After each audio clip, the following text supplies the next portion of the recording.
Welcome back to the second hour on this Wednesday morning. And every Wednesday, inside the second hour, we head to the Tobago Talks segment. And on Tobago Talk, we listen. And in this regard, we welcome Martin George, attorney at law.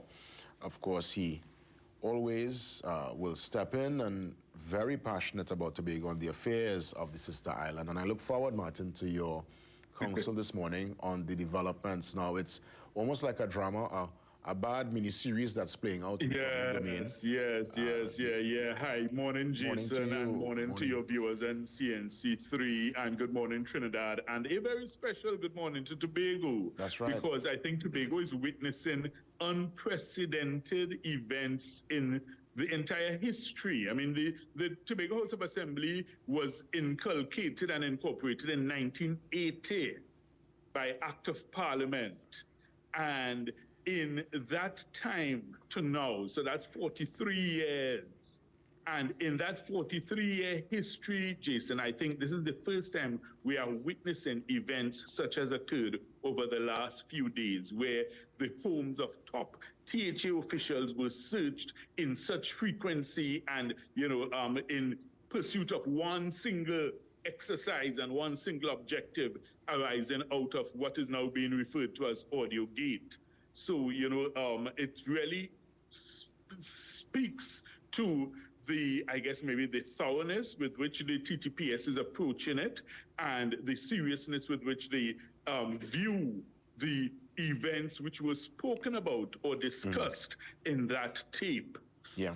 It's also, Jason, I think, is worth noting that, I must say that, when I saw the comments of the leader of the opposition, where she then sought to now brand the entire TTPS as a PNM-led TTPS or PNM, guided TTPS, I just found that to be so unfortunate, coming from someone holding such a responsible position, because the fact of the matter is that she presented not one iota of evidence to support that claim and that allegation.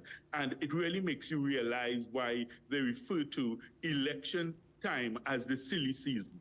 Indeed. I guess, that statement was made on Monday.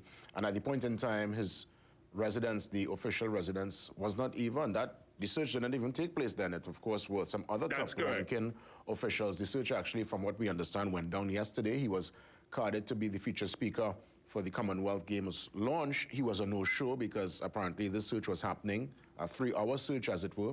But some would argue that even the chief sec or any top-ranking official, whether in Tobago or Trinidad, they're not above the law. And the TTPS, if an investigation must take place, they have to go through with their said investigation. Yes. Yeah,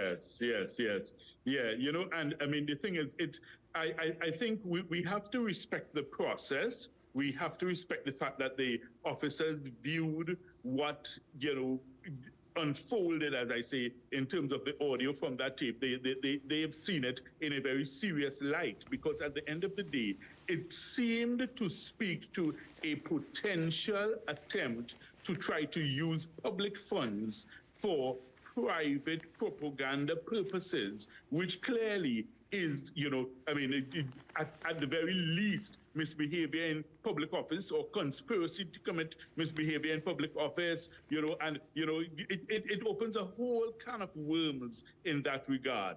Now, we will recall that Mr. Augustine himself, after weeks of silence and weeks of persons, including myself and others, calling him out to say, look, he has to clear the air on the tape, he released a pre-recorded statement. And my reaction to that was to indicate quite clearly that it appears that he has raised more questions than answers by his pre-recorded statement, because the thing is, he seemed to make things worse, because he practically admitted to being the male voice one was hearing on the tape. He practically admitted as to its authenticity.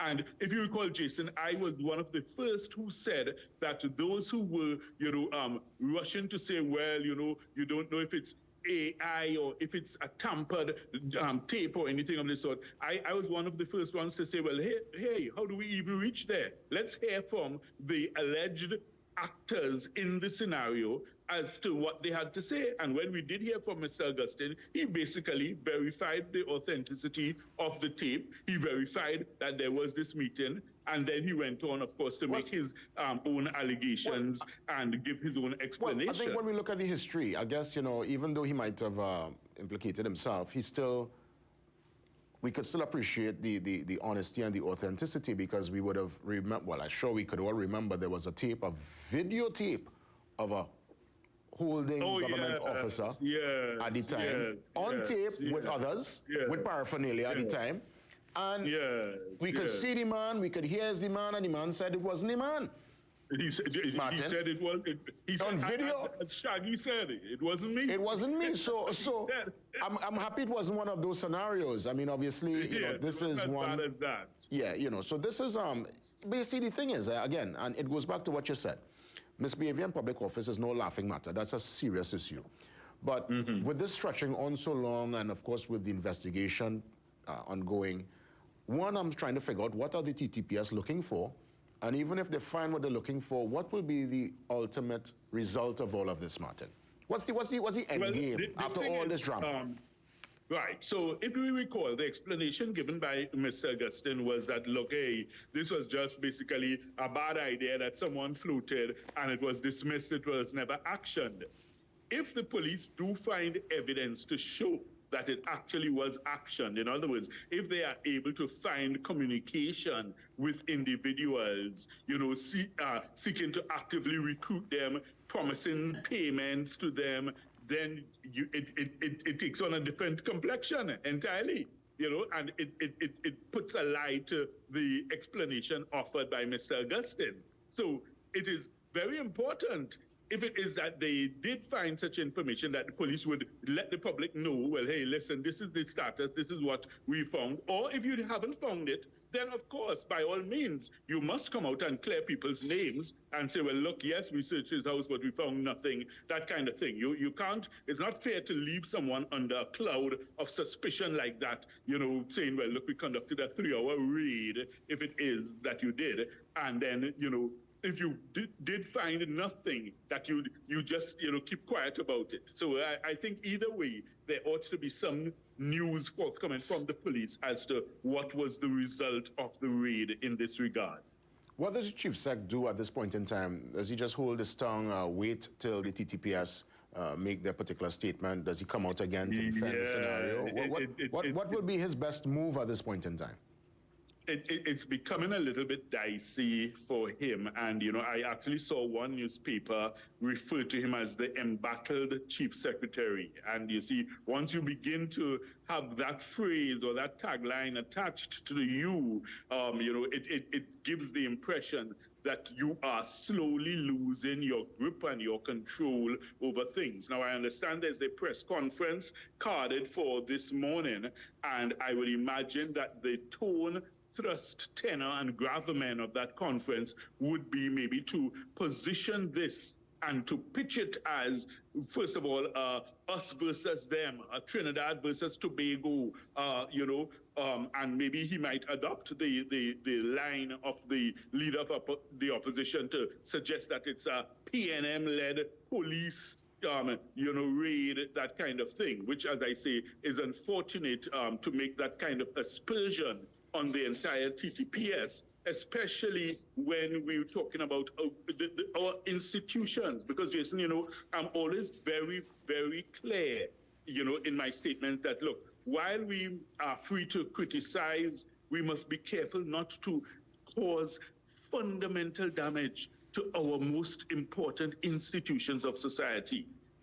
So that's why I feel so strongly about the unfortunate statement made by Ms. Kamala Persad-Bissessar, who ought to know better, I think, in the circumstances. Unless she had some clear and uncontrovertible evidence, then, it really doesn't appear to be, the best thought-out statement on her part. Just to change the gears really fast, because the TTPS, as you mentioned, is indeed an institution. Major one indeed. They carry out and enforce the laws presented and laid down by the leaders of this country who sit in Parliament. And indeed, the TTPS and what pertains and what is surrounding them will impact both Trinidad and Tobago.